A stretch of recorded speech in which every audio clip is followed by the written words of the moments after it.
యశస్వి జైస్వాల్ లేడు. శుభ్మన్ గిల్ అందుబాటులో లేడు. డేంజరస్ ఆటగాడు పంత్ విశ్రాంతి తీసుకున్నాడు. ఏస్ పేసర్ జస్ప్రీత్ బుమ్రా, మహమ్మద్ సిరాజ్ సేవలు అందుబాటులో లేవు. అయితేనేం కుర్రాళ్లు కుమ్మిపడేశారు. ఎంతో అనుభవం ఉన్న బంగ్లాదేశ్ జట్టును చితక్కొట్టేశారు. ఆల్రౌండ్ షోతో ఓ ఆట ఆడుకున్నారు.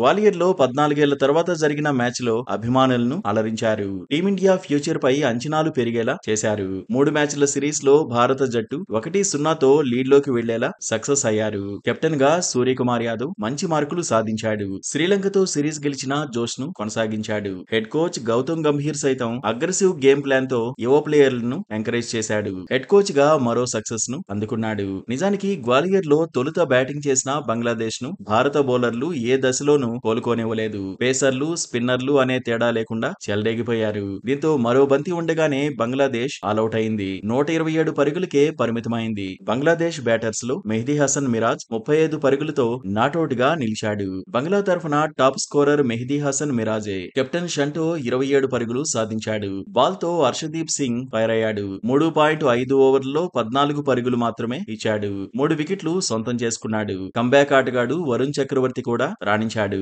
3 ఏళ్ల తర్వాత రీ ఎంట్రీ ఇచ్చినా తనలో పవర్ తగ్గలేదని నిరూపించుకున్నాడు. 4 ఓవర్లలో 31 పరుగులు ఇచ్చాడు. 3 వికెట్లు దక్కించుకున్నాడు. మయాంక్ యాదవ్ 4 ఓవర్లలో 21 పరుగులే ఇచ్చాడు.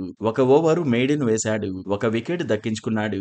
వాషింగ్టన్ సుందర్ 4 ఓవర్లలో 12 పరుగులిచ్చి 1 వికెట్ సాధించాడు. హార్దిక్ పాండ్యా 26 పరుగులిచ్చి 1 వికెట్ సొంతం చేసుకున్నాడు. 2 ఓవర్లు వేసిన నితీష్ కుమార్ రెడ్డి 17 పరుగులు ఇచ్చాడు. వికెట్ల ఖాతా తెరవలేకపోయాడు. 128 పరుగుల టార్గెట్ చేజ్ లో భారత జట్టు తగ్గేదే లేదంది. ఓపెనర్లు వేగంగా పరుగులు రాబట్టేందుకు ప్రయత్నించారు. 7 బంతుల్లోనే అభిషేక్ శర్మ 16 పరుగులు చేశాడు. రనౌట్ గా వెనుదిరిగాడు. సూర్యకుమార్ యాదవ్ క్రీజ్ లో ఉన్నంతసేపు దడదడలాడించాడు. 14 బంతుల్లో 29 పరుగులు సాధించాడు.